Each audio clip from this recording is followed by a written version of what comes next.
Peguei agora. Isso, tá bom. Olha, nós estamos gravando, tá? Por favor. Tá, Depois das comadres se encontram no final, tá? Então, vamos dar início, né, ao nosso evento de hoje, que hoje é o Dia Internacional da Osteogênese Perfeita, né? Também é um dia nacional, quer dizer, no Brasil também se comemora, também é o dia estadual, né? E especial, dedicado às informações sobre a doença, suas características e as possibilidades de tratamento. A comunidades, né, e associações de pacientes, familiares de pessoas com osteogênese vêm a público em sua mídia social divulgar ações, reflexões cotidianas sobre sua vida e, sobretudo, sobre como viver com osteogênese, né? Eu falei que eu não posso falar, que o cachorro começa a latir. É implicância. As comunidades científicas também, né, em suas páginas e sites, faz alerta sobre cuidados e tratamento. Meu Jesus. A indústria farmacêutica, os laboratórios, né, fala sobre novas fármacos. Hoje também trazemos as nossas contribuições que pretendem se somar a tantas outras realizadas pelo mundo afora, que é a apresentação de um tema bem complexo, relevante e aparentemente muito pouco conversado nas famílias, nos consultórios, nas clínicas, nos hospitais, nas escolas, e por grande parte de nossas pessoas com a efetividade e sexualidade. A apresentação do resultado do projeto de pesquisa, que é Trajetórias Afetivos Sexuais de Jovem e Adulto com Osteogênese Perfeita. Foi uma dissertação, né, após graduação em Saúde da Criança e da Mulher, lá do Instituto Fernandes Figueira, que faz parte da Fiocruz. Como parte dos requisitos para obtenção do título de mestrado em Saúde Coletiva, de Jéssica Martins Mororó. Nos traz diversas e muitas questões sobre essa temática, que é tão importante e necessária. Compreender os desafios históricos da vida e perspectivas neste contexto, que pessoas como a IA fazem de si mesmo mediante aos fatos sociais que se apresentam ao longo da vida, em especial na juventude. A fase da construção de autonomia, inserção na vida adulta, na qual emergem as relações de afetividade e sexualidade, é de fundamental importância. Esperamos cada vez mais contribuir para que muito mais trabalho científico na área das doenças raras, em especial da osteogênese perfeita, nas diversas linhas de pesquisa, sejam produzidos, né, e publicitada para o conhecimento de toda a sociedade. Então, eu vou pedir para que a Aline, né, porque a Jéssica, acho que ela não conseguiu entrar ainda, faça a apresentação, fale um pouquinho, né, do projeto lá de vocês, da pesquisa, e vou deixar o microfone com a Aline. Aí você se apresenta, tá, Aline? Seja muito bem-vinda e obrigada pelo sim por estar aqui hoje com a gente. Obrigada. Gente, eu queria começar dando boa noite para todo mundo. Agradecer a Fátima, mas a toda a NOI, não é, a oportunidade desse convite, porque esse convite traz para a gente um momento de pesquisa que foi muito gratificante, foi uma parceria muito bonita que a gente conseguiu fazer e que a gente entende que ele traz resultados que são importantes para a gente refletir tanto para nós, que somos profissionais de saúde, quanto para as pessoas com OI e para suas famílias. O que eu estou trazendo hoje é uma dissertação de mestrado da Jéssica Martins Mororó, que foi... Eu estou recebendo as pessoas na sala aqui, me botaram como co-administradora, a pessoa está pedindo para entrar, eu já deixei entrar também. A Jéssica Martins Mororó, ela é uma aluna do mestrado do Instituto Fernandes Figueira, e ela fez a dissertação dela orientada pela professora Cláudia Bonan e foi co-orientada por mim. Então, esse convite hoje, quem viria era a Jéssica apresentar, porque o trabalho é dela, mas a Jéssica teve um problema com a internet lá na casa dela, então ela me trouxe esse convite, eu acompanhei o trabalho de fato como um todo, então hoje quem vai apresentar sou eu, mas é uma pesquisa que foi feita pela Jéssica. A Kátia está com a mão levantada, você quer falar, Kátia, é isso?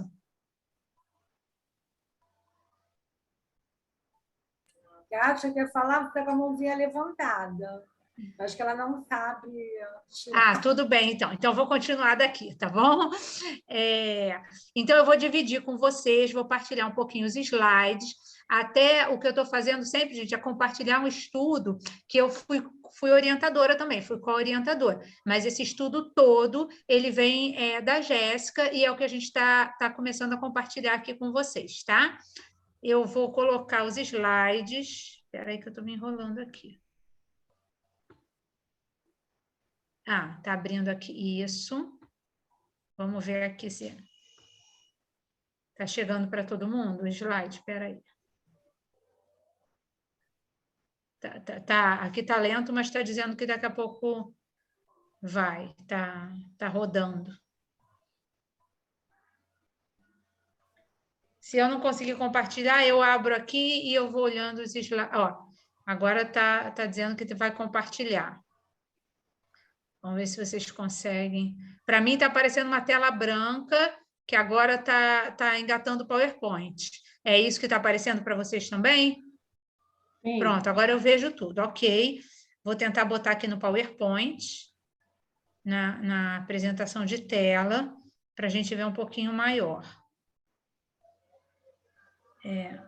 Vocês estão vendo a tela já maior ou ainda não? Porque eu não estou vendo a tela maior, não sei por quê. Ainda está pequena, você tem que ir lá embaixo. Está pequena? Espera aí, deixa eu ver aqui o que eu faço. Aqui embaixo, você tem lá uma coisinha de apresentação. No finalzinho embaixo. Tá, espera aí. Deixa eu ver aqui. Mais embaixo, ali, ver se você consegue mais ver. Embaixo. Não, sumiu tudo agora, calma. Stop share. Deixa eu tentar fazer um método aqui, que eu vou tentar abrir primeiro no PowerPoint do jeito que eu quero, e depois que aparecer do jeito que eu quero para mim, eu vou compartilhar com vocês do jeito que eu quero. Deixa eu ver. Está abrindo aqui para mim o PowerPoint. Eu espero que vocês estejam me vendo. Meu computador está com a tela preta. Espera aí. Abriu agora do jeito que eu queria. E agora, deixa eu ver aqui. Espera aí, que eu não estou conseguindo... Vocês estão me vendo agora? Porque eu acredito que vocês... Só você, Tá, deixa eu explicar uma coisa. Eu não estou conseguindo compartilhar. Eu vou falar, eu estou vendo daqui, isso vai me guiar. Depois eu vou passar, quando acabar esse slide todo, para a Fátima. A Fátima tem autorização, minha autorização como co-orientadora, para compartilhar e para arquivar esse material na ABOI. Então, depois, se alguém tiver interesse de olhar o material, assim, alguma coisa para fazer uma revisão, vocês podem olhar. Também a dissertação da Jéssica completa, ela está disponível no site da Fiocruz. A Fiocruz disponibiliza todas as dissertações de mestrado, todos os trabalhos de doutorado que são feitos na instituição. Então, pelo Fernandes Figueira, na parte do ensino, vocês também conseguem acessar a dissertação na íntegra, tá bom? Então, o nome do estudo chama Trajetória Afetivos Sexuais de Jovens e Adultos com Osteogênese Imperfeita. Esse estudo é de Jéssica Martins Mororó, é uma dissertação de mestrado, orientado pela Cláudia Bonan e co-orientado por mim, né? A primeira coisa importante nesse estudo, né, é a gente pensar a questão de trajetória, de você passar da infância, que é um período no qual você não tem autonomia, para a vida adulta, que é um período em que se ancoram as questões de autonomia e de responsabilidade. Então, o que se espera de um adulto, não é? Autonomia financeira, uma vida profissional, ou a construção de uma família, ou uma habitação independente, quer dizer, sair da casa do papai e da mamãe, também uma autonomia afetivo e sexual. Então, agora eu estou vendo vocês de novo. Espera aí. É porque eu assumi uma... Pronto. Isso é que se espera de uma pessoa adulta, mas isso não acontece no estalo da noite para o dia. A pessoa vai se preparando, não é? para chegar na vida adulta. E para isso a gente tem, né, durante o final da infância e a adolescência, todo esse período de construção de autonomia, de expectativas e tudo mais. Esse é um caminho que as pessoas constroem, cada uma na sua realidade financeira, na sua realidade étnico-racial, na sua realidade de opções de gênero, por exemplo. Então, as pessoas vão construindo isso com mais ou com menos facilidade, de acordo com o seu contexto. Quando a gente vê as pessoas com deficiência, a gente vê que tem alguns fatores que atravessam toda essa construção da autonomia, que são, por exemplo, o preconceito e o estigma, porque muitas vezes a pessoa com deficiência é vista como uma pessoa assexuada, as pressões culturais sobre os corpos, porque muitas vezes isso equivale, e aí, mal comparando, tá? As pessoas que têm obesidade mórbida, que são considerados corpos que estão como não deveriam estar, por exemplo, né? A gente vê na questão particularmente da OI, uma questão de escassez de autonomia, porque é uma tutela muito grande, tanto por parte dos próprios pais, que ficam desde o começo, né, aquele medo se a criança vai quebrar ou se não vai quebrar, mas também da medicina, que também fica o tempo todo cobrando responsabilidade e tudo mais. Tem alguém aí com o microfone aberto, gente, por favor. Eu não sei quem é, mas isso. Karen, eu acho que o seu microfone está aberto, querida. E maior exposição à violência, tá? Então, o trabalho da Jéssica, ele partiu de algumas questões iniciais, não é? As questões iniciais ou hipóteses que ela tinha, antes de fazer a pesquisa, era de que as pessoas com osteogênese imperfeita tinham mais dificuldade nas interações afetivo-sexuais. Outra hipótese que ela tinha é que essas mesmas pessoas utilizam a tecnologia como uma maneira de se aproximar e de mediar um relacionamento antes de falar da sua condição de saúde. Ou seja, me conheça primeiro, resolva se você gosta de mim ou não, e, que detalhe, além dessa pessoa tão legal, eu também tenho uma condição de saúde que eu preciso falar com você. Outra hipótese dela é que as pessoas com osteogênese imperfeita tinham a sua iniciação sexual mais tarde que a média dos brasileiros.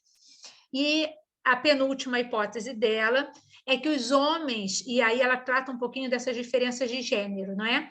Com OI, eles iniciavam a sua vida sexual ou de maneira pontual ou com profissionais do sexo, e que as mulheres iniciavam essa vida sexual só quando tinham um parceiro afetivo estável. Então, a gente vê que tem uma maneira de viver a OI atravessada pelo gênero masculino e uma outra maneira de viver a OI atravessada pelo gênero feminino no que diz respeito a essa iniciação sexual. E a última hipótese dela é que as pessoas com OI sentem dificuldade para falar sobre suas interações afetivo-sexuais, tanto com os profissionais de saúde quanto com os familiares. Realmente, esse já se provou que não é um assunto fácil para ninguém, mas para eles tende a ser mais difícil ainda por conta de todo um processo de supervisão que eles enfrentam no cotidiano da vida. Então, o que o trabalho de Jéssica teve como objetivo? Objetivo geral, estudar as trajetórias afetivo-sexuais. Então, por que a gente trata de trajetórias afetivo-sexuais? Porque a gente entende que, por mais que você comece a relação sexual, essa trajetória afetivo-sexual ela se dá muito antes. Se dá na paquera, se dá no desejo, se dá naquele momentinho de mão dada, do conseguir chegar junto de uma outra pessoa, ou de não conseguir chegar junto. Então, ela tem toda uma trajetória que envolve afetividade, que envolve sexualidade. Elas podem estar juntas ou podem estar dissociadas, tá bom? De jovens e adultos com osteogênese imperfeita. E aí o trabalho dela teve como objetivos específicos analisar as representações do corpo físico, dos seus limites, e como é que isso se impactava, né, nessas interações afetivo-sexuais, analisar como esses contextos culturais e esses contextos comunitários incidem nessas trajetórias afetivo-sexuais. Outro objetivo era analisar como essas interações dos profissionais de saúde e da família e dos pares, elas interferem nas trajetórias afetivo-sexuais. Tinha como objetivo conhecer as expectativas de namoro, casamento e reprodução das pessoas que tinham OI.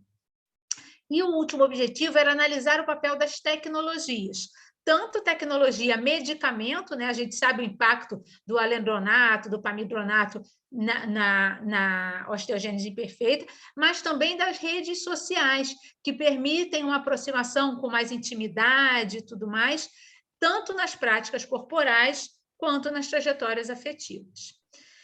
Então, é uma parte do marco teórico falando sobre a osteogênese imperfeita e todo o movimento que existe, e aí ela traz muito o protagonismo, inclusive, da NOI, do nada sobre nós sem nós, não é? Que as pessoas estão vivendo um movimento de deixar de ser tuteladas para reivindicar a sua voz, para reivindicar o seu ponto de vista também nesses processos, tá bom?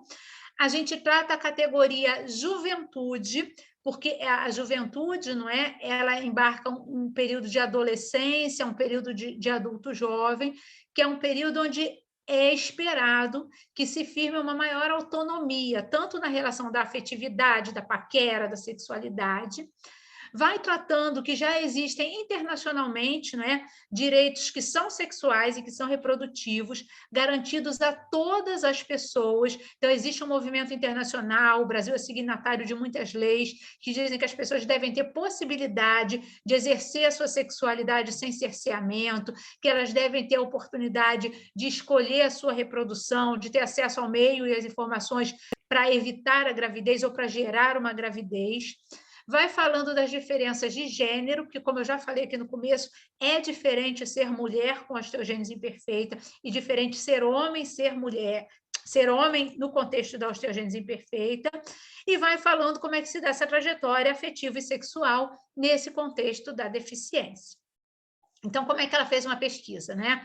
Foi uma pesquisa qualitativa, com homens e mulheres de 18 a 49 anos, que ela utilizou a história de vida, então era uma pesquisa de relato oral, que foi feita no ambulatório, e aí a gente teve uma questão até da pandemia, que eu acho importante partilhar com vocês. Essa pesquisa começou pensada no ambulatório de OI, que acontece lá no IED. Quando a pesquisa estava na fase de campo, a gente teve, né, o início da pandemia, tudo fechado, não tinha como fazer, as pessoas não iam, também estavam com dificuldade de chegar, até de acessar transporte e tudo mais. E nesse período, muita gratidão nossa, a ANOI foi muito generosa e a gente colocou no comitê de ética uma emenda e a gente começou a recolher, não é, outras pessoas para entrevista com o apoio da ANOI, com a mediação das tecnologias. Então, algumas entrevistas foram feitas presencialmente, outras foram feitas através de WhatsApp e tudo mais. Nós tivemos, ao todo, 12 entrevistas, 4 pessoas foram convidadas, mas se recusaram a participar, embora não tivessem informado qual foi o motivo, e a gente analisou esse material a partir da técnica dos relatos orais, tá bom? Então, pensando os entrevistados, a gente nota um nível de escolaridade muito superior à média brasileira. Então, a maioria dos entrevistados, né, de 12, 8 tinham ensino superior completo ou incompleto, e os que tinham menos estudo estavam pelo menos no ensino médio. Então, isso é uma característica muito diferente do que a gente observa. Religião, pessoas que disseram que não tinham religião, alguns que tinham religião evangélica, outros católicos e outros espíritas, tá bom? A cor prevaleceu a cor preta e parda, né, com o conjunto das pessoas negras. Eles tinham OI tipo 1 e tipo 3. A maioria deles não tinha filhos, alguns tinham filhos que tinham OI e que não tinham OI. Tinha uma criança que não tinha OI e outro tinha só um filho e essa criança tinha OI. Então, esse era o nosso público, né? E aí, a gente separou o resultado em 4 núcleos temáticos diferentes. A gente fez entrevistas, né, Jéssica? Entrevistas exaustivas, transcreveu, Jéssica leu, eu li, Cláudia Bonan leu, começamos a separar isso em categorias, e nós elencamos 4 categorias fundamentais para a gente pensar essa realidade do que é o exercício da sexualidade, o exercício dessa trajetória, nessa construção da sexualidade, tanto afetiva quanto sexual, no contexto da OI.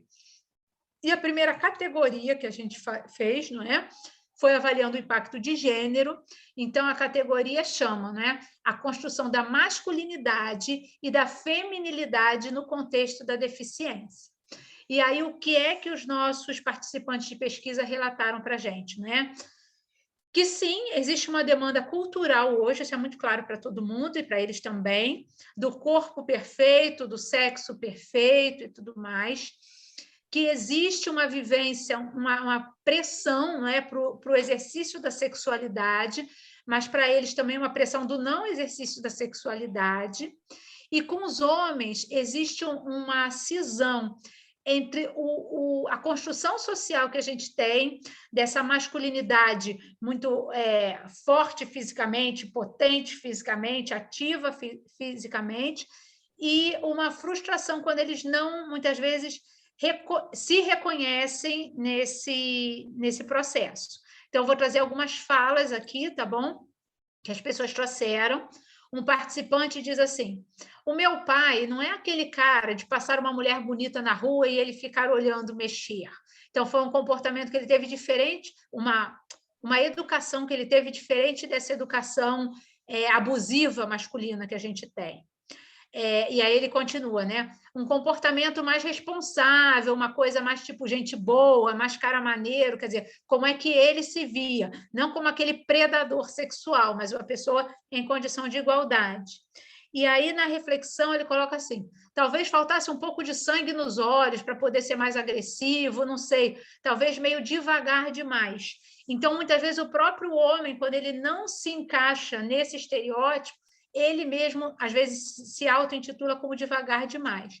E aí ele termina assim: você imagina um príncipe encantado, você não sonha com deficiente, não sonha com cadeirante. Então, se as preocupações do homem são em não corresponder a esse estereótipo do pegador, as mulheres têm uma pressão por padrões estéticos e desempenho corporal e sexual muito grande. Então, o que as mulheres falam, né? Outra coisa, uma mulher referindo sobre o companheiro dela.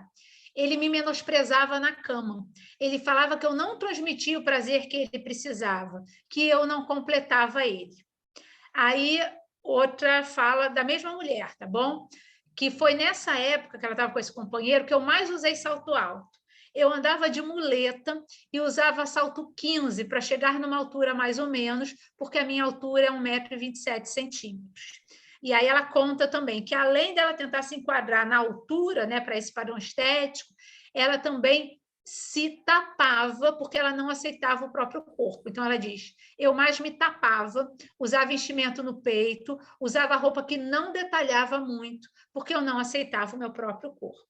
E aí, uma outra participante, que também não corresponde a esse padrão estético feminino, ela coloca isso, né? Ah, você é preta, você é careca, não gosto de mulher careca, não, que era isso que os homens falavam com ela. E ela dizia que normalmente ainda tinha muito racismo. Então, a gente vê que ela agregava aqui duas vivências, várias vivências: a vivência de mulher, a vivência de deficiente, a vivência de pessoa negra. E como é que essas experiências elas se interrelacionam, né? E aí a gente já viu a primeira categoria, não é? Como é que o gênero influi, tanto numa diferença para os homens quanto para as mulheres. Segunda categoria de análise foi dependência, independência e autonomia, as implicações nas relações afetivas sexuais das pessoas com OI. E aí a gente começa a ver que existe uma questão de independência, de falta de autonomia, de deficiência, e existe uma mobilização importante para se construir isso que ultrapasse as questões de acessibilidade. Porque quando a gente fala de independência, de autonomia, de deficiência, não é só construir rampa e não é só ter corrimão, é construir sociedades que recebam as pessoas, todas as pessoas, cada uma na sua singularidade. Então, uma outra coisa que todos falaram com muita tranquilidade é que os cuidados de saúde que eles demandavam se desdobraram numa superproteção por parte dos familiares. Até essa coisa mesmo, para você namorar, você tem que conseguir dar um perdido. Isso é muito simples. Você tem que conseguir enganar alguém, você tem que conseguir... E, às vezes, tinha uma vigilância tão grande que a família não deixava andar sozinho, que não deixava estar em lugar nenhum, e eles não conseguiam ter essas experiências. Então, essa proteção exagerada, ela influenciava nesse desenvolvimento, e eles falam muito isso, né? Como é que é importante esse espaço coletivo. Como é que é importante a gente ter um espaço coletivo para conversar sobre isso, porque sozinho é mais difícil. E aí a Jéssica separa duas falas aqui que eu acho que dão muito conta disso, né? Tem a questão dos pais, com essa questão de superproteção que colam nos filhos, o que pode ser um empecilho deles se relacionarem ou de conviverem com outras pessoas. E aí uma outra fala diferente, que a menina fala, né? Os pais são bem conservadores e tem a questão da proteção. O que me ajudou muito foi quando eu conheci a Boy, que agora é a Noi. Aí eu fiz questão de levar a minha mãe na reunião e isso melhorou muito. A abertura, a informação, começando pela minha mãe. Então, isso traz uma experiência para a gente, que quando a gente trata de uma questão complexa, né, como é a OI, não adianta a gente pensar em trabalhar, ainda que sejam só as pessoas com OI. A gente tem que ter espaço para que sejam trabalhados também os pais, a rede de confiança, a rede de apoio, de afetividade, porque muitas vezes as pessoas fazem na maior das boas vontades, mas você vê que isso começa a ter impacto no futuro dessas pessoas. E aí vamos para a categoria número 3, que fala da vida afetiva, da vida sexual e da reprodução, que a gente coloca, né, entre os medos e os desejos. Então, os nossos entrevistados, eles colocaram muito isso, né, que eles vivenciam muito forte, esse mito que existe na sociedade de que a pessoa com deficiência é assexuada. Eles colocam muito medo que eles têm da fratura óssea, inclusive, mesmo algumas pessoas que já estão com esse processo do medicamento e tudo mais, que a gente sabe que vão tendo menos chance, mas que a vida inteira começaram a ouvir isso, então eles têm esse processo de alerta, vamos dizer assim, dificuldade de conversar com os pais e com os profissionais de saúde, isso é muito importante. A questão das religiões, que a gente, quando vê o impacto das religiões, a gente vê que, ora, as religiões ajudam muito nesse processo de até permitir que eles rompam relações abusivas, mas, em outros momentos, as religiões reforçam essa coisa, né, de não pode ter vida sexual, de não tem que casar e não pode experimentar nada, então eles vivem esse dilema. Eles, em geral, relatam uma iniciação sexual mais tardia, e muito medo por tudo que eles ouviram a vida inteira dos profissionais de saúde e das próprias famílias de ter um filho com OI. Então, vamos ver algumas falas aqui que a Jéssica separou para a gente, né?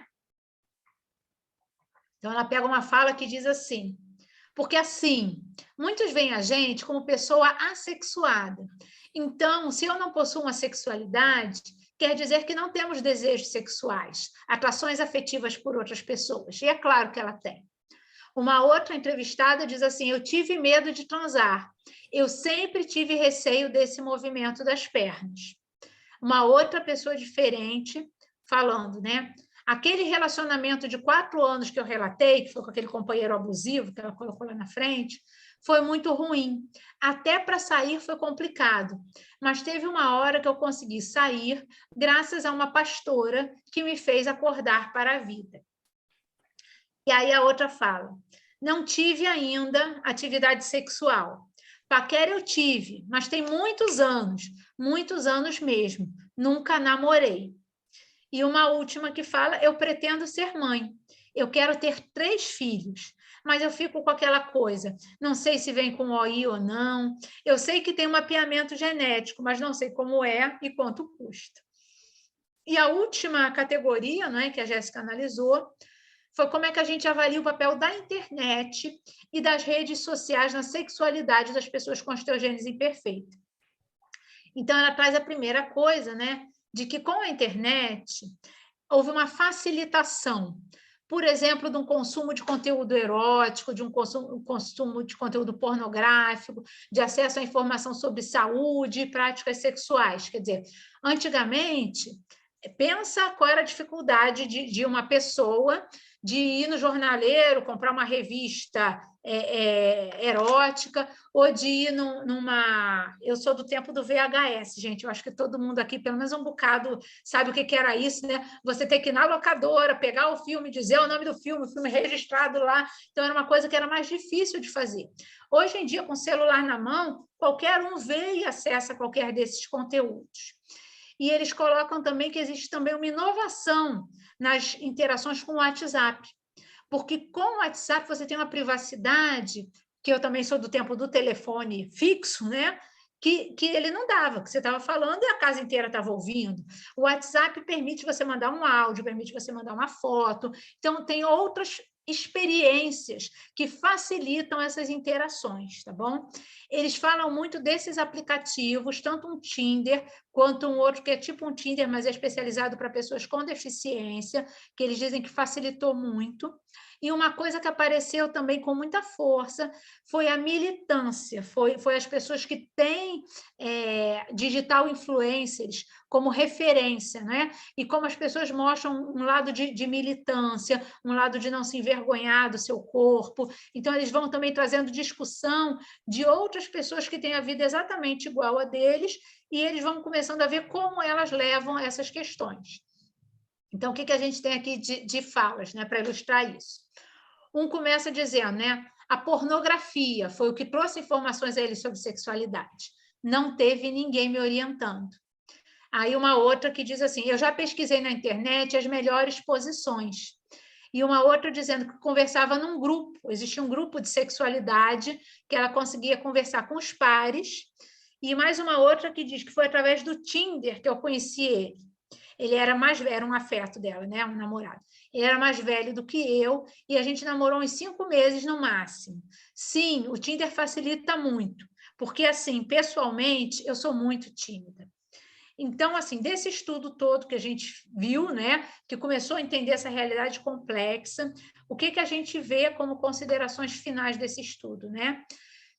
Que é muito importante a gente ter todo esse movimento de desconstrução desse padrão do corpo perfeito, e eu acho que isso vem, inclusive, sendo discutido por outras pessoas. A gente tem militantes, por exemplo, as militantes do corpo gordo, né? Que elas falam isso, quer dizer, uma mulher pode ter um corpo gordo e pode ter o direito de ir à praia. Por que uma mulher com corpo gordo não pode ir à praia? Então, são interseções que vão desconstruindo esses movimentos, até algumas, a gente vê uns comerciais hoje, não é?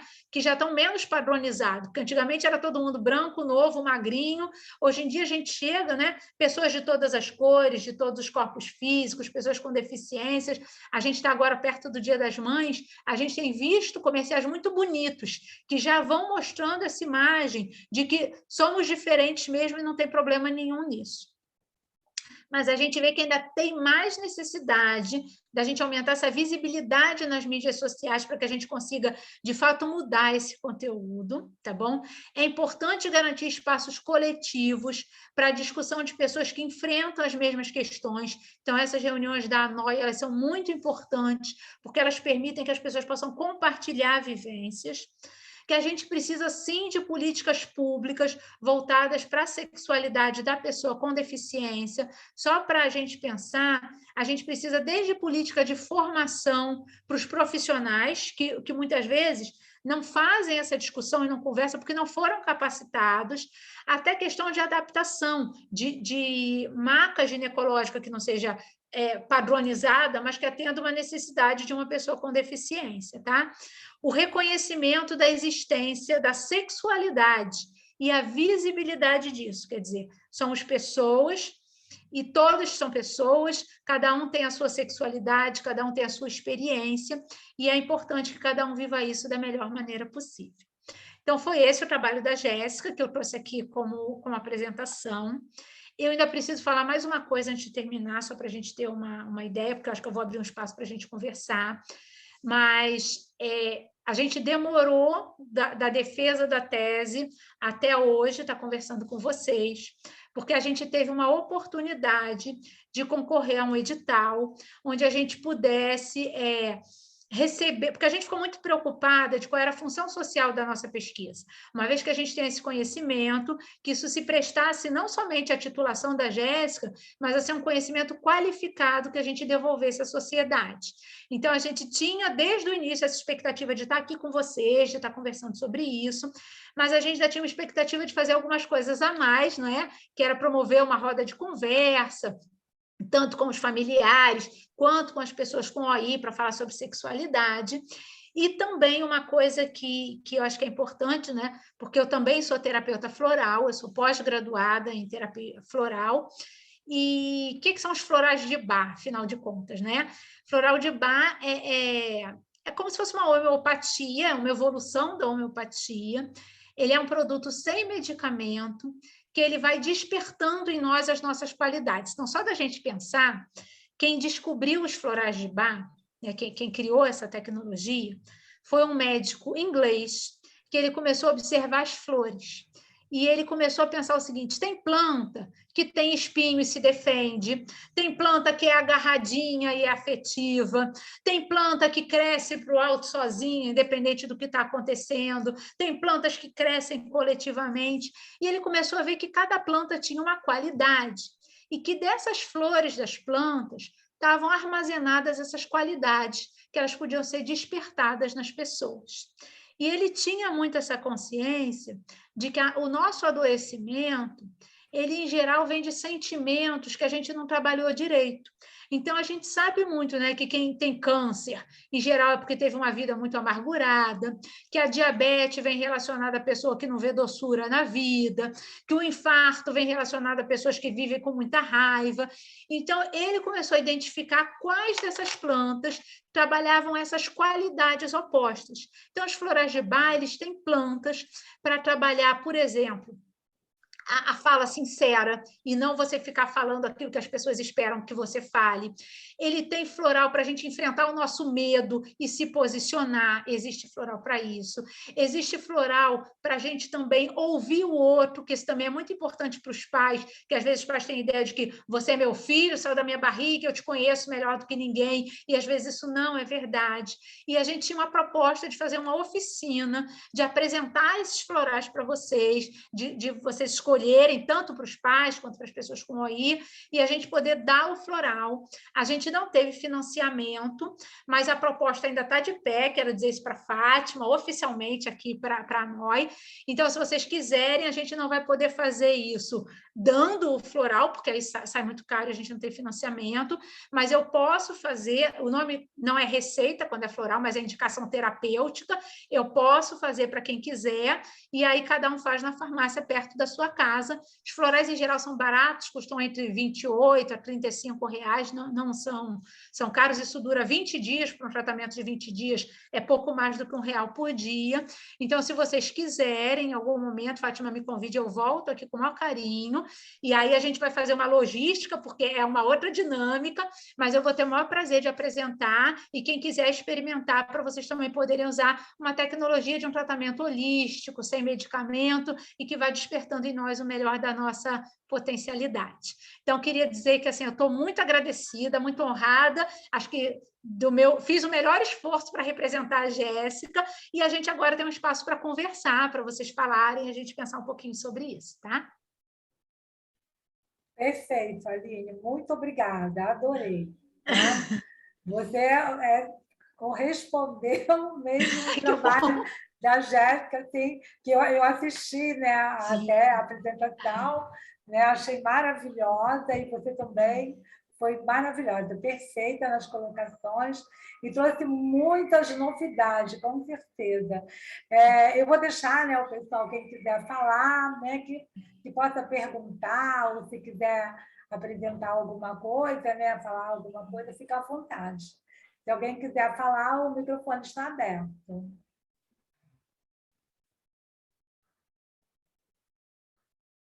Ninguém quer perguntar nada? Ainda estão assim, o quê? Não acredito. Eu acho que nós estamos em êxtase. Foi muita informação, né? Foi muito bom.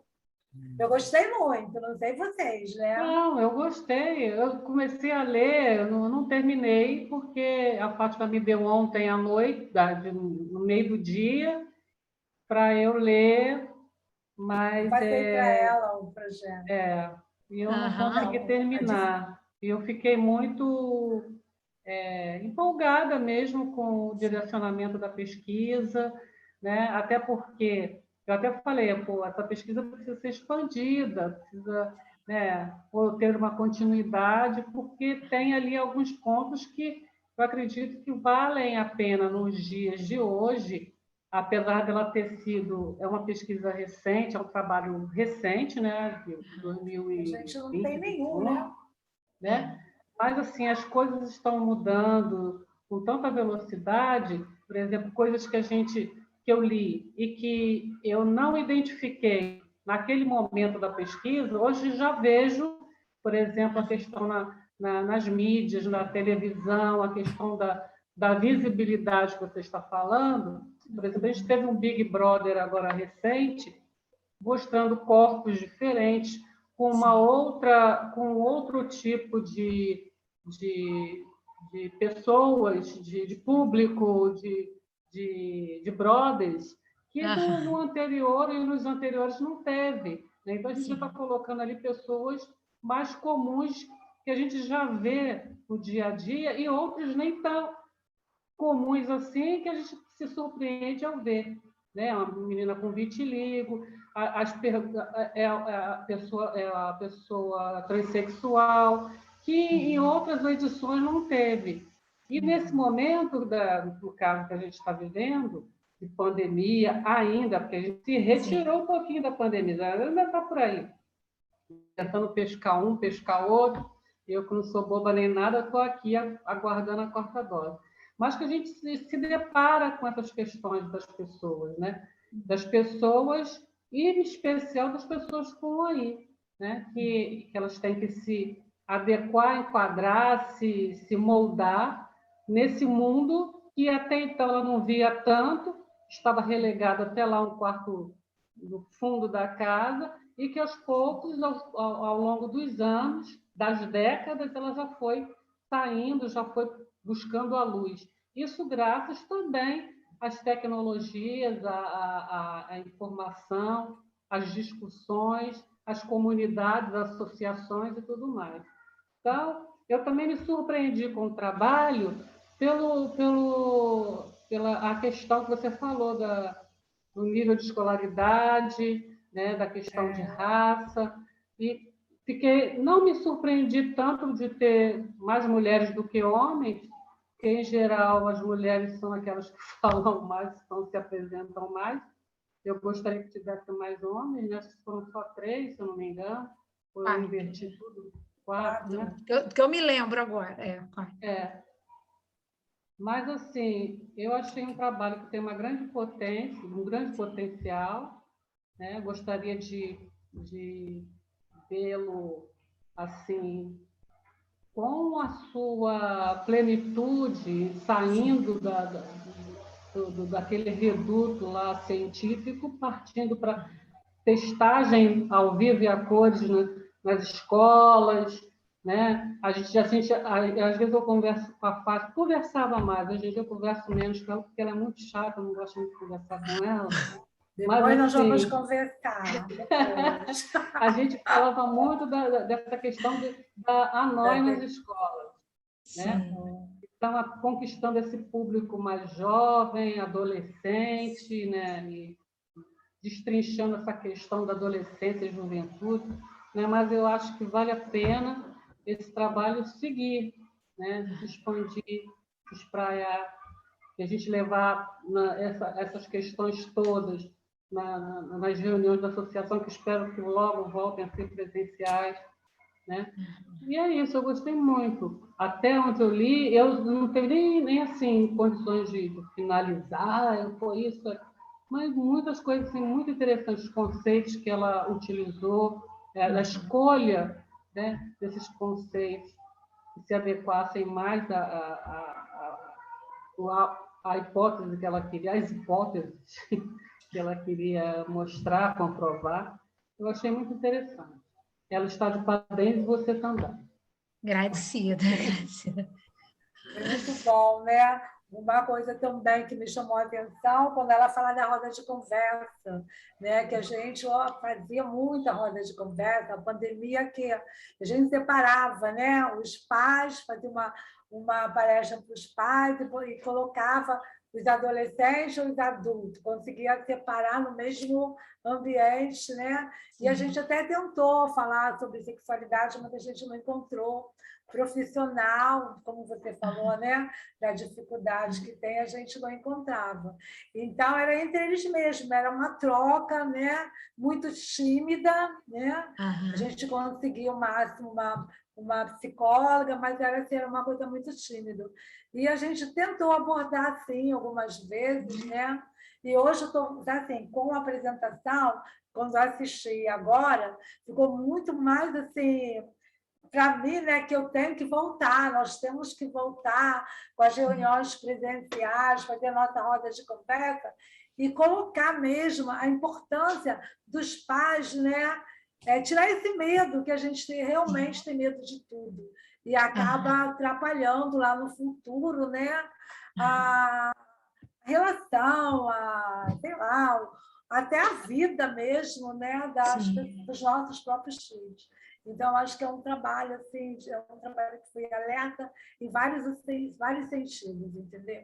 Para mim foi, assim, excelente, muito bom. Obrigada. E se precisar também de alguém para conversar sobre método contraceptivo, sexualidade, saúde sexual e reprodutiva, também pode me convidar, porque assim, eu também entendo que essa é uma parceria que a gente está formando, no qual eu tenho muito cuidado do trabalho científico, que às vezes ele é muito mal visto. O pessoal diz assim, o pesquisador vem, pega todos os dados, fez o trabalho dele e depois vira as costas para a gente e não quer dar retorno. Eu acho que a gente tem uma função social muito importante, vindo de uma instituição pública, como é a Fiocruz, de trazer também para vocês um retorno que venha de utilidade para vocês, para além disso que a gente está fazendo aqui, que é trazer essas reflexões mais organizadas, mas trazer experiências e tudo bem, tá bom? Deixa eu te falar, Lívia, a gente tem um grupo de mulheres, né? Sim. Que elas fazem muitas perguntas sobre sexualidade, sobre anticoncepcionais, elas têm muita dúvida, muitas delas são cadeirantes, né? Então elas não querem menstruar, ficar muito tempo sentada.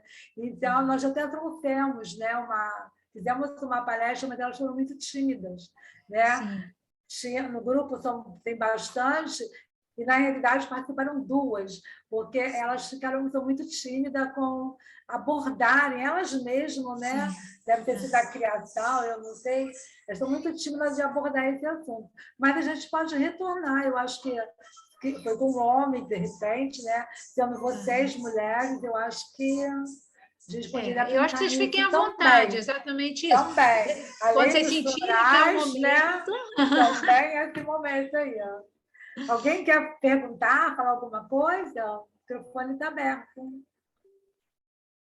Tem algumas pessoas escrevendo aqui no chat. Oi, Fátima. Oi, Ana, fica à vontade. Tudo bom? Não, eu achei ótimo, sim, a abordagem desse assunto, né? Principalmente para os pais. Não, eu acho que nem tanto para os portadores, mas para os pais, né? Porque os pais... eu, por exemplo, eu estou com 52 anos, então meus pais são mais velhos, né? Em relação aos pais novos daí que tem, né? Dos adolescentes, né? E realmente, para eles entenderem isso, foi complicado, né? Foi muito complicado. Eu passei por um período também difícil nessa situação, devido a aquele extremo cuidado, aquela coisa toda, né? De que o que vai acontecer, né? Como é que vai ser?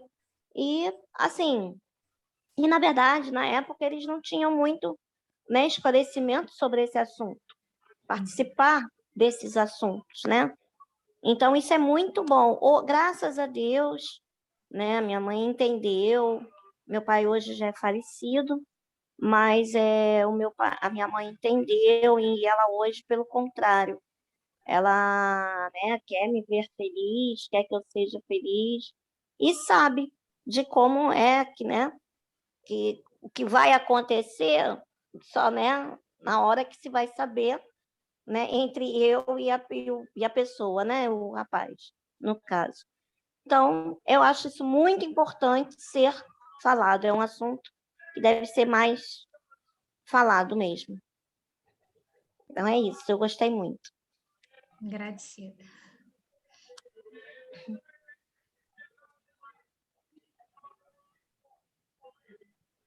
Mas alguém gostaria de falar? Ó, tem a Fabiana colocou aqui, olha.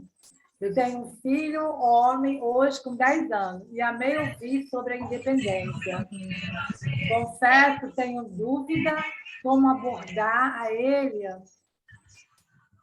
sobre essas questões femininas, pois ele vai chegar na idade de até mesmo se questionar. Essas questões são difíceis, porque muitas vezes a gente também não teve essa formação. Eu lembro que a minha mãe mesmo, a educação sexual que eu tive em casa foi: se você engravidar, eu te ponho para fora de casa porque eu não quero filha com a barriga cheia. E isso que eu ouvi, eu sei que eu não fui a única, não. Eram as coisas que se ouviam na minha idade, todo mundo ouvia exatamente isso, e a gente não tinha nenhum espaço para conversar sobre isso. Como é que engravida, o que é anticoncepcional, como é que eu negocio o uso do preservativo. A gente não tinha espaço para essas coisas dentro de casa. Então, que a gente também não se sinta culpada, porque o que eu vejo nos pais e nas mães é que eles fazem o melhor que eles conseguem fazer com as relações que eles têm, mas às vezes também não tiveram oportunidade disso. Tem dificuldade até de conhecer o próprio corpo. A gente teve algumas oficinas de pegar um desenho do corpo feminino e mostrar para as pessoas assim, onde é que está o clitóris. E nem homens, nem mulheres sabem direito onde está o clitóris. Gente, isso é básico, sabe, é o corpo humano, que as mulheres são orientadas a não ver, não olha, não mexe aí e tudo mais. E uma sexualidade que a gente tem, que vem muito do filme pornô, que é a satisfação do homem e a mulher ali como receptáculo, que não fala de consentimento, que não fala de interação, que não fala de negociação e de uma relação partilhada minimamente. Isso sempre tem a ver com casamento, isso tem a ver com relação adulta, de interação consentida. E a gente precisa trabalhar isso, tanto no sentido de fortalecer a pessoa para ela dizer sim quando quer dizer sim e dizer não quando quer dizer não, mas também no sentido de que ela possa ter informações para ela fazer as escolhas dela, do que ela vai fazer como isso, do que ela vai escolher nesse momento. Então, lá no hospital, eu trabalho no pré-natal, e a gente faz muita oficina sobre camisinha, a gente faz muita... E essas experiências mesmo, sabe? Já botou uma camisinha no braço, já sentiu o que é camisinha, já pegou uma camisinha feminina na mão, isso faz diferença. A feminina, então, ninguém sabe, ninguém nunca usou, ninguém nunca viu. Então, a gente fazer umas oficinas dessas, e no final eu distribuo tanto a masculina quanto a feminina, porque a ideia é que a pessoa possa usar, possa experimentar, e isso cria nas pessoas minimamente uma curiosidade e abre espaço para outras coisas. E aí, quando as pessoas estão mais abertas, elas também procuram outras informações, elas também procuram outros canais, porque não é a gente, como profissional de saúde, numa atividade de 1 hora, que vai dar conta de resolver todas as questões de uma existência de uma pessoa. Não tenho essa pretensão, mas que eu possa ali começar um movimento e a pessoa vá continuando esse movimento. Vai informação, né, Aline? Isso, e o que a gente vê no pré-natal é que isso é muito interessante, sabe? Quando eu trabalho com os adolescentes, os grupos dos métodos contraceptivos, que eles começam a entender que não é só pílula e injeção, mas que a gente tem uma variedade grande de... Então, a gente começa a trabalhar isso e a gente começa a fortalecer o protagonismo do sujeito, que é um conceito que eu sou muito cara nesse momento, porque eu acho que ele favorece muito a autonomia feminina, mas ele também favorece uma relação do homem que ele não tem que ser, porque o homem tem muito... Se não pegou é porque você tem problema, meu amigo. Ela deu mole, você tem que pegar. Então, uma relação que não interessa se eu quero, se eu não quero, se eu tenho afetividade ou não, eu tenho que corresponder ao que esperam de mim. Então, eu acho que isso é importante. Henrique quer falar? Pode falar. Está fechado seu microfone. Não é o Henrique, não, é o pai do Henrique. Então, desculpe. Oi, Henrique, só vi seu cabelinho. Abaixo, é que acho que estão... Tudo bem, tudo bem. Eu queria inicialmente parabenizar o trabalho da Jéssica e a apresentação da Aline, né, também. Sim. Acho que você também participou, né, como orientadora, acho que o trabalho ficou muito bem feito, né? Agora, é uma pena, né? Eu, como estatístico, né? Eu inclusive, participei do CEP lá. Essa era uma grande dificuldade, às vezes, quando as pessoas me colocavam para opinar, e eu via, às vezes, a amostra muito pequena, né? Para ter significância estatística. E aí é uma pena, né? Porque o tema tá muito bem conduzido, os conceitos bem definidos, né?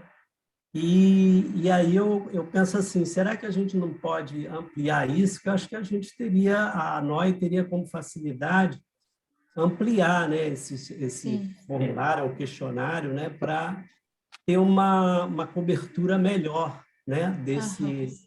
Inclusive, eu não sei qual foi a população, como é que vocês definiram essa população, o mínimo, né? Quem preenche, com que idade mínima tem que ter? Teve isso? Teve? Teve. Deixa eu lhe falar. Essa foi uma pesquisa qualitativa, então, mas eu acho que uma coisa não invalida que tinha uma outra pesquisa quantitativa com isso, que foi com base na história de vida. Pelo que a gente aprovou no CEP, o desenho do estudo, necessariamente tinha que ser adulto, porque a gente precisava de uma pessoa que pudesse falar disso com consentimento, até porque a gente entendia, né? Quando é um estudo com adolescente, os responsáveis têm que dar a anuência, isso teria uma limitação, até porque a gente queria trabalhar a autonomia. E a segunda questão que a gente fez só com adultos foi porque a gente entende que são pessoas que começam as trajetórias tanto afetivas quanto sexuais mais tarde. Então, não adiantava a gente pegar pessoas muito novas, porque a gente ia ter menos informação para ser compartilhada. A gente fez um estudo qualitativo, com base na metodologia da história de vida, onde a gente, através dessa história de vida, ia traçando essas questões. Mas eu acho que isso tem potencial para essas duas coisas, para se fazer um estudo quant, e aí com N, com estatística e tudo mais, para a gente pegar realmente um retrato da população com osteogênese imperfeita, e aqui o que a Cadine está dizendo, né? Também avaliar isso no estudo com pessoas com deficiência de um modo geral, porque a gente sabe que as questões têm particularidades, mas elas também têm semelhanças, então elas podem dialogar. Então, eu vejo que esse estudo foi concluído com esse resultado, mas é um pouco do que a Glay falou, ele abre portas para outros estudos que vão trazer outros resultados e vão conseguir que a gente continue a trazer novas informações para abordar essas questões. Então, eu gostaria de falar... Peraí, Zé Carlos, deixa eu falar uma coisa. O público-alvo tinha que ser paciente do IED. Tinha isso. O que aconteceu é o seguinte, quando eu coloquei no grupo, que eu falei, Jéssica, eu só vou passar para você quem permitir, eu passo contato, porque nós estamos em plena pandemia. Aí teve várias pessoas de outros estados que pediram para participar. Não foram poucas, não, foram bastante gente. Só que, como tinha esse recorte, né, tinha que ser paciente do IED, então a gente não teve como, né, ter foi uma exigência maior. Do CEP. O CEP fez uma exigência de que eles tivessem suporte psicológico, se tivessem necessidade, e o IED disse, os que forem nossos pacientes vão ter o nosso acompanhamento psicológico. Quem não fosse, não teria, e a gente não tinha verba para sustentar isso, se fosse necessário, e aí a gente só teve que estar reduzido e restrito ao IED. Foi esse o movimento. Exatamente. No IED, ela tem 90, eu tenho o número de pacientes, são 98 pacientes, né, da osteogênese lá. Só que, com a pandemia, a gente não conseguiu muito contato, as pessoas não estavam indo, né? E os telefones também, eles mudam muito. Então, foi a maior dificuldade que eu encontrei, entendeu? De estar conversando, né? Como ela falou, ainda teve 4 que se recusaram a dar continuidade.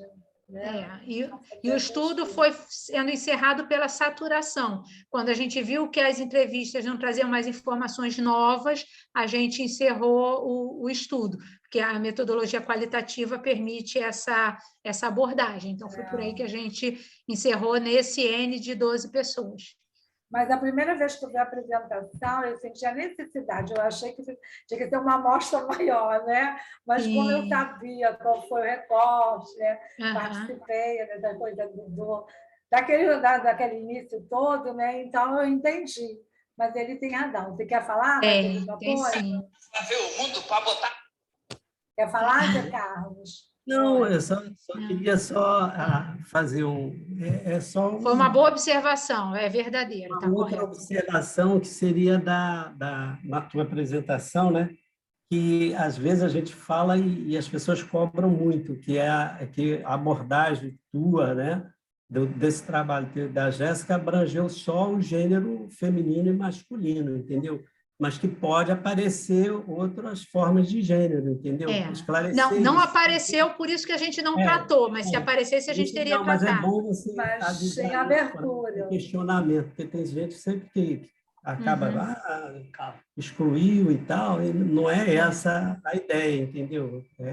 Foi o que apareceu que você Mas ela cita, Zé Carlos, é só para alertar em relação a isso, né?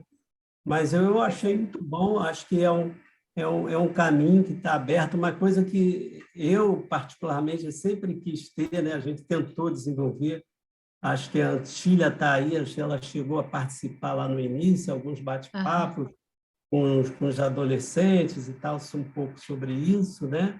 Depois veio a Marta, né? E tal, lá do IF, são duas profissionais lá do IF, mas não chegamos a avançar muito. Né? E esse trabalho acho que deu uma boa avançada, acho que é um pontapé assim, muito grande. Obrigada. Tá bom. Eu acho que teve Obrigada. Eu acho que o grande problema, principalmente para a gente conseguir mais pessoas, foi a pandemia, porque ela estava em campo exatamente quando estourou a pandemia, quando fechou tudo, quando as pessoas não tinham vacina e tinham muito medo, porque no começo, né, o que todo mundo sabe, vai morrer todo mundo, o mundo vai acabar, era exatamente isso que a televisão estava passando para todo mundo.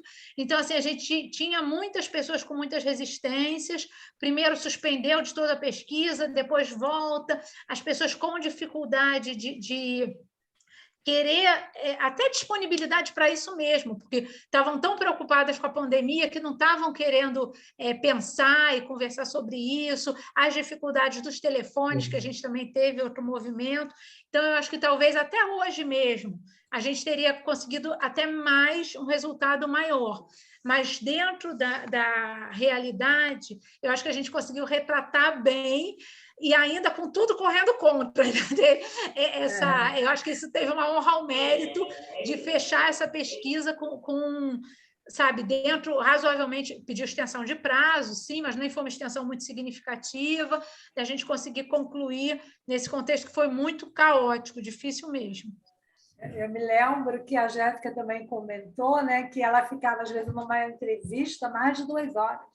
Sim, foram grandes, porque a história de vida, então a gente buscava tudo, desde a construção da infância, primeiras memórias, então foram entrevistas muito longas, transcrever foi um trabalho hercúleo de dar conta, você imagina, 2 horas falada, você botar isso, então foi um outro movimento, e a gente conseguiu extrair leite da pedra, que a gente diz, né? Mas foi muito bom, valeu a pena, viu? Valeu sim, agradecida. Quer falar, Antília? Ainda tem voz. Primeiro, boa noite. Muito bom estar aqui com vocês. Sim. Muito bom, seja bem-vinda. Eu já conheço, né, o trabalho da Jéssica, né? Teve a orientação da Aline e da Cláudia, um trabalho assim, maravilhoso. Como o Zé Carlos falou, né, eu tive um contato assim, né, com esse tema, não que tenha sido o tema, né, da minha pesquisa de doutorado, mas acabou tangenciando, né, e do segmento dos adolescentes. Então, para mim, foi bastante interessante conhecer como essa questão aparece com os adultos, né? Então, assim, não tem muito a acrescentar o que já foi dito aqui, né, por vocês.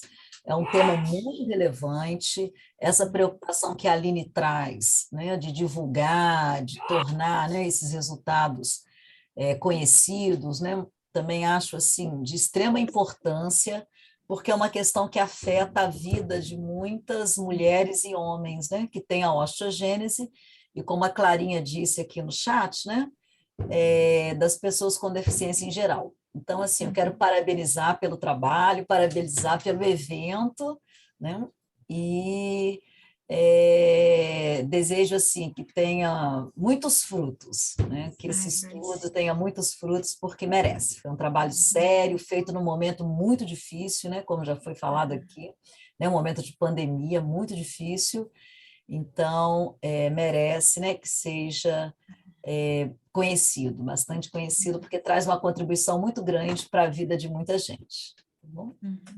Obrigada, Antília. Foi um prazer para a gente contar com a Antília na banca, não é? E esse já é um trabalho que, com as associações, que a Antília já faz muito antes da gente começar essa pesquisa.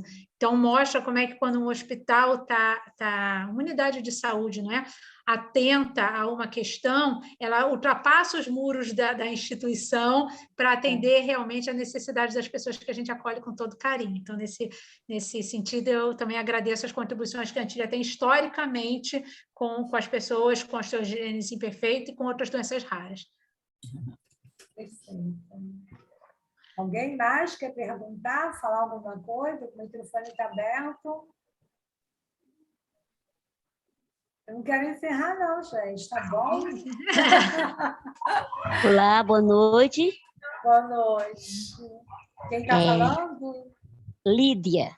Ai, Lídia, seja bem-vinda. Ô, meu amor. Tudo bom?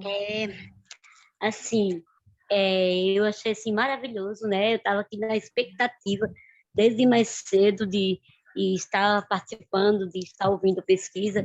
E aí vim correndo, estava na casa da minha irmã, vim correndo, que eu disse, vai começar. E eu preciso estar lá, eu quero ver. Aí iniciei lá e vim correndo para casa. E, assim, aprendi muito, né? A mulher, de modo geral, ela tem vergonha de falar algumas coisas que passa em casa, em situações tipo a mulher que apanha, que é agredida pelo esposo, né?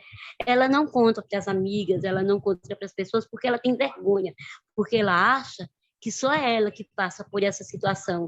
Não tem outras pessoas que passam, então ela se envergonha. E a mulher com deficiência, que também passa por determinadas situações, né? Várias delas, e às vezes a gente não fala, a gente não conta, porque a gente acha que isso acontece com a gente, que é só a nossa deficiência que impede algumas coisas, né? E aí a gente tem vergonha, tipo, eu ouvi na pesquisa, né? Queria falar que o Bob... Só um minuto, gente, o Bob está aqui agoniado. Espera aí.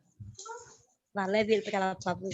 Aí, assim, por exemplo, no ato sexual, a mulher com deficiência, às vezes sente alguma dor diferente, ouvir o homem dizer que não sente o mesmo prazer com a mulher, que eu não sinto com você isso, e às vezes a gente ouve isso e a gente não tem coragem de partilhar com outras mulheres, de dizer, de se abrir, de tentar ajuda de alguma forma, porque a gente acha, às vezes, que só é a gente que ouve isso, só é a gente que sente isso, e ouvindo isso aqui, nos traz coragem, nos encoraja a buscar meios de nos defender de alguma forma desse tipo de coisa. Por exemplo, eu sou uma mãe de 53 anos, né, com uma filha de 15 anos, uma adolescente,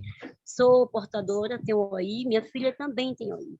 E eu busco, de todas as formas, poder aprender mais, né, a lidar com minha filha, em todos os seus sentimentos, né, que ela vai começar, né, já é uma adolescente, vai passar por todas as etapas da vida, como toda e qualquer mulher.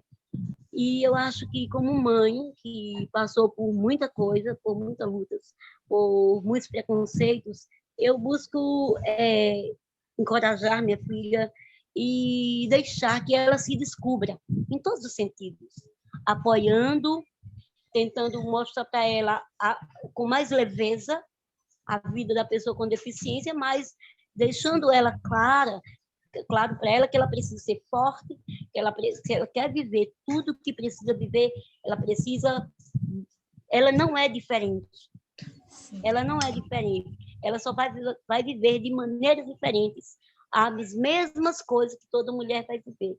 Então, isso me ajudou, vai me ajudando a poder estar sendo cada dia mais clara, mais verdadeira com minha filha, nos sentimentos.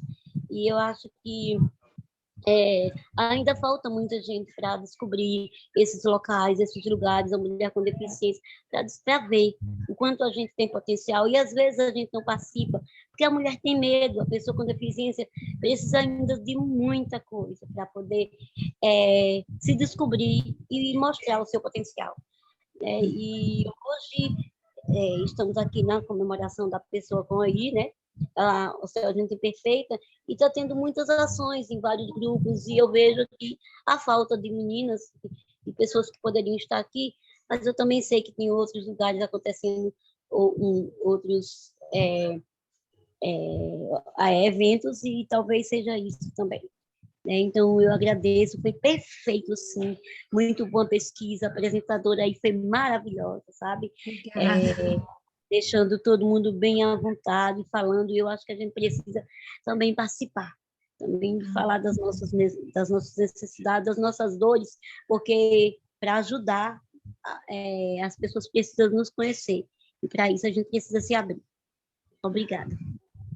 Agradeço, Lídia, a sua história linda de crescimento mesmo, eu acho que isso é importante, esse reconhecimento de que sim, nós temos medo, porque quando a gente reconhece, se incomoda, esse é o primeiro passo para a superação, então eu acho que isso é muito bacana, parabéns como você está educando a sua filha, não é?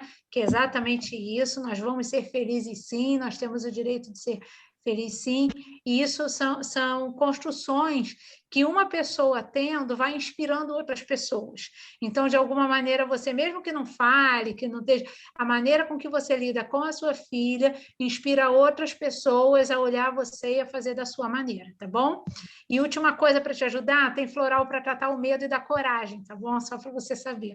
Vale a pena. Isso mesmo. Mais alguém quer perguntar, falar alguma coisa? Eu vou encerrar. Mais alguém? Aline, foi tão bom, gostei muito. Quer falar? Fabiana, foi? Não, só para frisar, né, o que eu escrevi, a questão da independência, né? Porque eu estou vendo vocês falando tanto de mulheres, mulheres, mulheres, e eu tenho um filho homem. Sim. Mas para mim não tem muita diferença na questão, né, da independência. E aqui em casa a gente, né, o fardo é mais para a mãe, né? Vamos combinar que é mais para a mãe de criar, né, de ensinar essa independência para eles, que é muito importante aqui em casa. A gente sempre frisa bem isso, né? Porque não tem mamãe e papai todo dia, né? Não vai ter, vamos dizer assim. Não vai ter mamãe e papai todo dia, né? E aí depois os filhos crescem, mamãe e papai ficam para trás, e os filhos, né? Flui. Tá aí Fátima e José Carlos, que não deixa eu mentir, né? Então, acho que é importante, você falou, eu fiquei aqui só escutando essa parte da independência, né? Seja familiar, financeira, né? Até mesmo a sexual, né?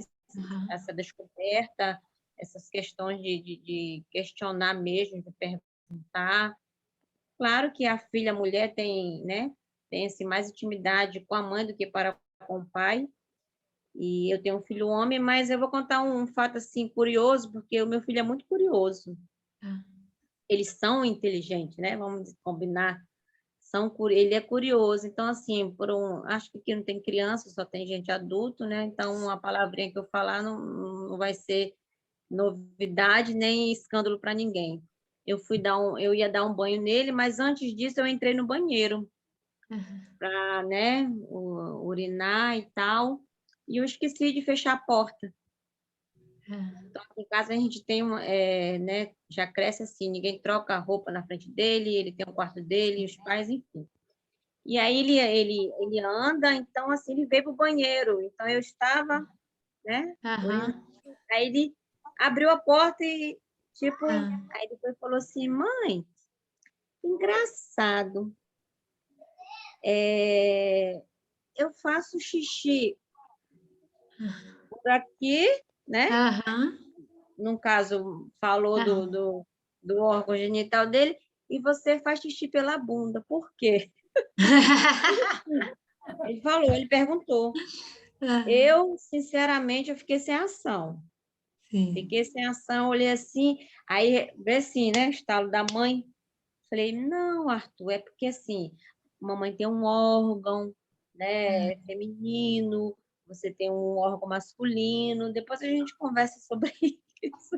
Isso aí pela tangente. Sim. Mas assim, foi bem constrangedor. Foi muito constrangedor para mim, sabe? Por isso naquela hora eu questionei, porque vai ter um momento, né, que assim, ele não vai me perguntar, porque os homens com os homens, né, se entende, vai ser para frente. Mas é isso.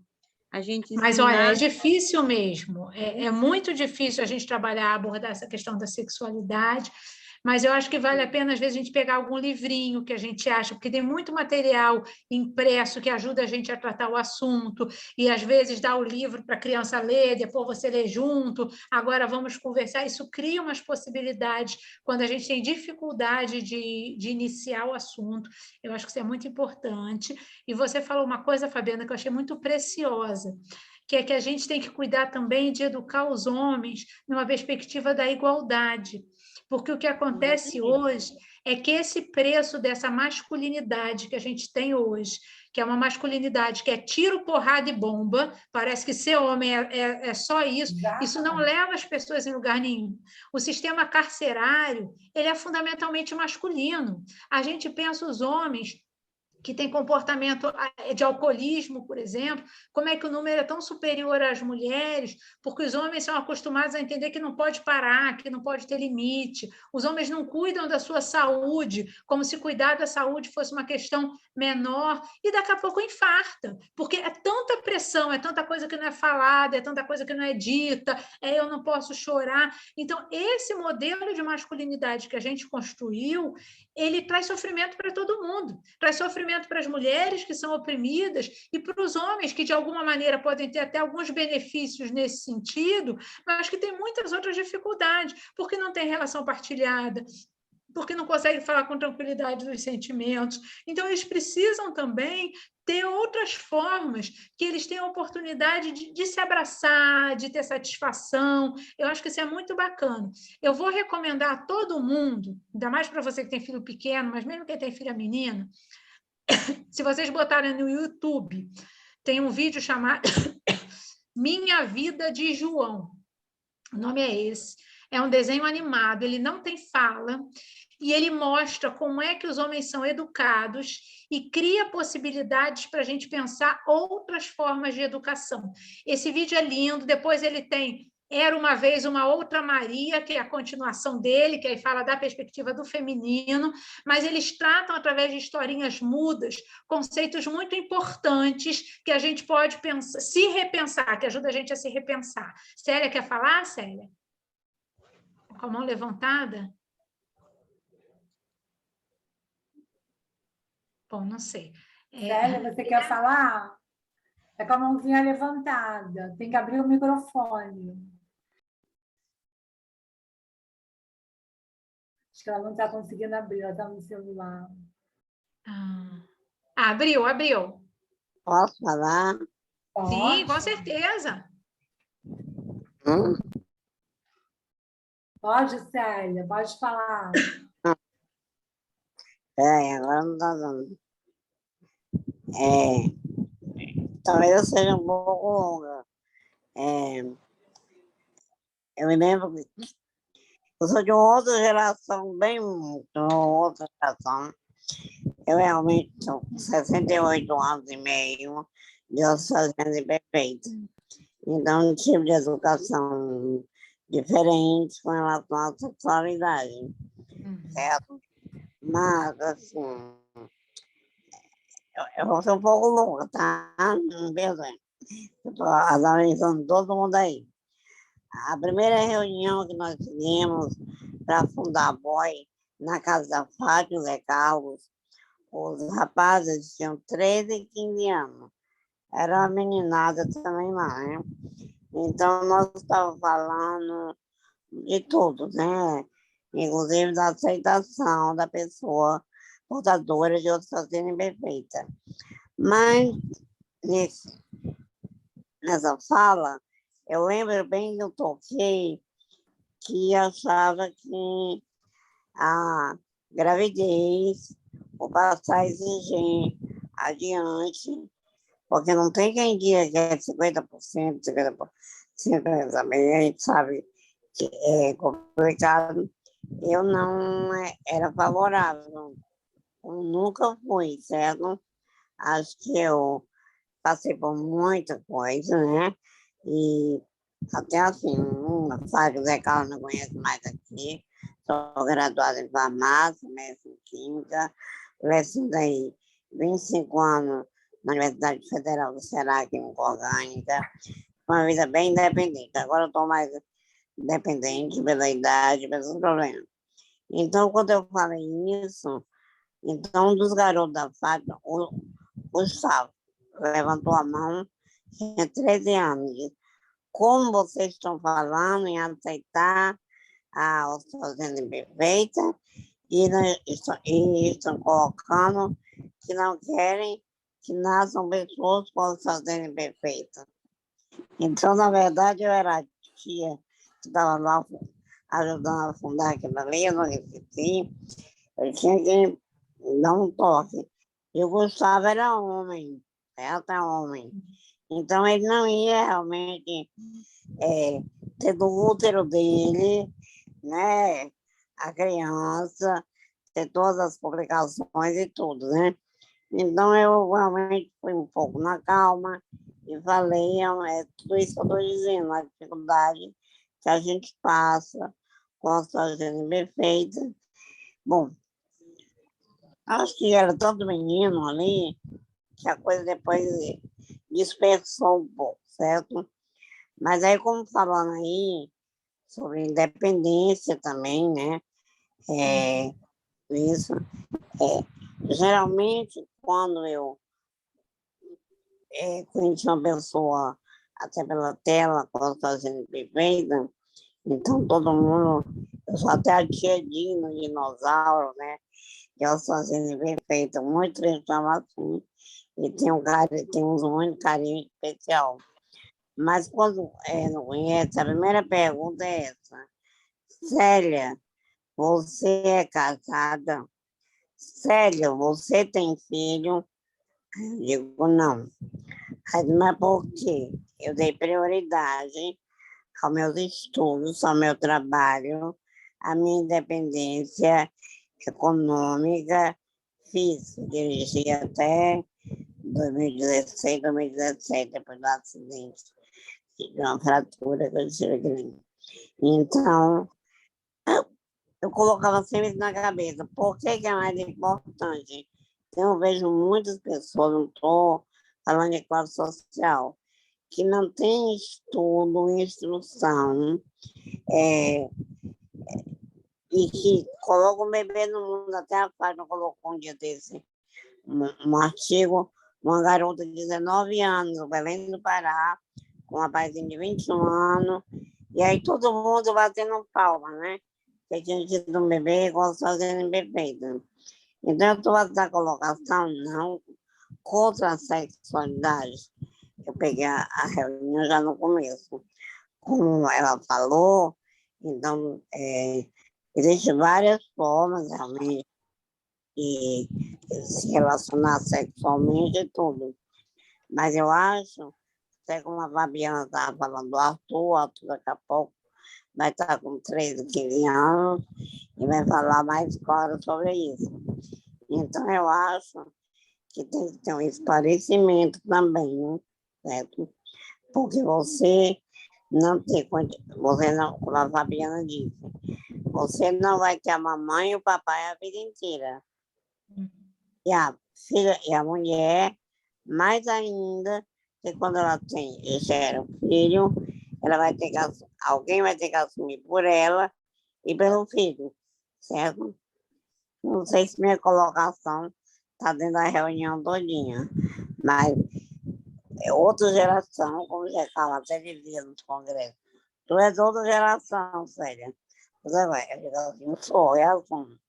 Mas o que eu acho que tem que ter todo esse esclarecimento realmente para os jovens, porque não é o mais importante colocar um filho no mundo e depois não tem como sobreviver como alguma coisa. É realmente as diversas formas de afetividade, de sexualidade, mas sempre esclarecendo que ter um filho já sabendo que vai ter, provavelmente, a mesma síndrome, com muitos problemas, que não vai ter o papai e a mamãe a vida inteira para cuidar, é muito importante. Desculpe se eu falei demais. Não, falou não, Célia. Eu acho que a sua preocupação é válida, eu acho que a gente tem que entender que existe, né, essa questão do risco da hereditariedade, mas eu acho que também existem algumas questões que a gente precisa pensar. Primeiro é a política pública, porque a gente só pensa no papai e na mamãe cuidando, quando a gente vê, por exemplo, eu que sou mulher, muitas mulheres, com OI ou sem OI, não tem como trabalhar adequadamente porque não tem creche para deixar seus filhos. A gente fala aqui do Rio de Janeiro, no Rio de Janeiro uma creche privada é um preço proibitivo, assim, você não tem ideia, é caríssimo, e aí o que acontece? As mulheres se afastam do mercado de trabalho porque elas vão ter a opção, ou tem filho e cuida do filho, ou se dedica ao trabalho e ao estudo. E essa não tem que ser uma opção que a gente tem que fazer, a política pública tem que nos apoiar para a gente poder efetivamente trabalhar, poder ter espaço seguro para deixar os nossos filhos e tudo mais.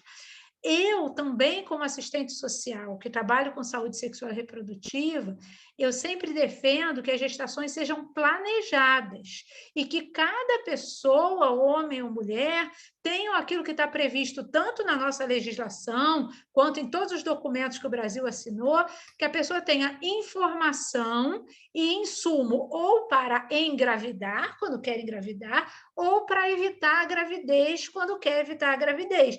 Então, eu acho que a pessoa tem que ter essa autonomia, porque hoje em dia a gente vê que nem são todas as mulheres que estão fazendo a opção de ter filhos, nem com OI e nem sem OI, é uma coisa que a gente vê que as famílias estão reduzidas, mas que essa deva ser uma escolha que parta da pessoa informada e podendo escolher, porque senão parece que eu estou levando a pessoa na sorveteria e dizendo assim, você quer sorvete de quê? Mas não falei quais são os sabores que tem. Então, quando a pessoa não sabe os sabores que tem, ela vai no de chocolate, que ela sabe que o de chocolate tem, pode ser ruim ou pode ser bom, mas às vezes se ela soubesse que tem de cajamanga, ela ia escolher um sorvete de cajamanga, ia escolher um de pistache. Então, assim, eu sempre parto do princípio que a pessoa deve ter todas as informações e todos os insumos para tirar a sua decisão correta e informada. Eu acho que isso é importante, pelo menos é nesse ponto de vista que eu venho fazendo meus trabalhos com sexualidade até o momento. Aline, muito boa a sua colocação. Obrigada, Célia. Também foi muito boa a sua fala, né? Agora, no sábado, eu fui falar sobre planejamento familiar, né? Lá na igreja. E aí eu comecei a falar sobre os métodos, né, anticoncepcionais. Aí uma das participantes apresentou que um programa no celular que resolve todos os problemas. Ela não usa pílula, não usa nenhum anticoncepcional, e esse programinha, né, diz todo para... Fala o tempo todo quando ela está apta, né, a ter relação, quando não pode. Eu fiquei assim, eu falei, não vou nem ter minha palestra. Né? Então, já tem esse aplicativo, já tem um programa. Já tem um programa pronto, né? Que você não precisa... Eu acho que era semelhante à tabelinha, pelo que ela me mostrou, mas ela falou assim, fiquei menstruada. Ela só botava lá um pontinho e ele fazia todo o planejamento da relação dela para ela não ter, ou quando ela quer ter o filho, quando ela está apta a Tafest, né? Então, quer dizer, existe um monte de novidade, um monte de coisas, né, que eu desconhecia, né? Foi uma novidade quando ela apresentou isso lá para a gente. Então, é isso. Eu queria agradecer, né, a presença de todos, né, e de todas. A nossa anfitriã aí, a Clara, né, que está aí com a gente a Cadinho, né, porque eu não conseguia, não me lido bem com o Zoom, né, ela me ajudou, e ela está aí presente o tempo todo. Eu queria agradecer muito essa amigona aí, né, pela ser a nossa anfitriã hoje. E a Aline também, Aline, foi muito boa a sua apresentação. Mas você não vai se livrar de mim, não, tá? Tá bom, pode contar comigo. Vamos voltar a conversar. Fiquei interessada nos corais, já te falei outras vezes, né? Sim. E também da gente voltar com as reuniões presenciais, que eu acho muito importante, e até essa abordagem mesmo, né? Passar essas informações, que a pessoa bem informada, ela tem condições, né, de decidir o que ela quer. Né? Porque não vai ser preciso que outra pessoa, né, diga para ela o que ela tem que fazer. Né? Então, é importante a gente ter o conhecimento, né? Saber aonde o que é bom para a gente, ou a gente mesmo saber decidir, né? O que é bom para a gente e o que não é. Então, eu tenho a agradecer a você e a todas as pessoas que ficaram aqui até esse momento, né? Já são 9h30, eu fico preocupada. Então, muito obrigada, tá bom? Tá bom. Beijo para todo mundo, muito honrada de estar aqui, agradecendo o trabalho que eu estou apresentando, que nem é meu, que eu fui co-orientadora, mas foi uma noite muito agradável para mim, de coração, tá bom? Boa noite para todo mundo. Tá bom, gratidão e muito obrigada. Boa noite. Boa noite. Boa noite para todos. Clara? Estou aqui, Fátima. Eu fiquei preocupada com a hora. Quando eu vi a hora, eu falei, foi maravilhoso, né? Foi muito bom, muito bom. Ela podia ampliar essa pesquisa para as pessoas com deficiência, porque tudo que ela abordou se encaixa perfeitamente na distrofia muscular também. Tchau para você! Tchau, Suzana! Sim. Mas o que aconteceu foi a pandemia. E a Jéssica, ela também é assistente social, né? E ela tava lotada lá no setor de genética da Osteogênese, né? Então, ela conheceu, ela participou de algumas reuniões, ela esteve com a gente lá também lá na caminhada, né? E depois, quando ela apresentou a pesquisa, eu falei, você vai ter que ir para o IED, porque aqui no IFF a gente não tinha muitos adultos, né? Porque a maioria é tratada lá. E pela idade que ela queria, de 21 anos em diante, né? Mas, assim, foi muito bom. Muita gente quis participar. Me surpreendeu, sabia? Várias pessoas que são gêneros pediram para participar. Mas aí tinha esse corte, né? Que só podia quem era do IED, porque foi isso que a gente definiu, né? Lá na hora da pesquisa, e junto também o CEP, né? Agora, a Aline também é muito boa, ela é assistente social, né? Ela também era do CEP, eu conheci no CEP, e é muito legal. Fala. Muito bom, parabéns, Fátima. Muito bom. Foi ótimo. Obrigada. Então, deixa eu parar aqui. Tchau. Parar de Ela vai parar? Acabou agora? Vai encerrar agora? Não vai ter meia-noite, não? Agora que eu estou preparada, já tenho de Pantanal. Só você que vai ficar até meia-noite.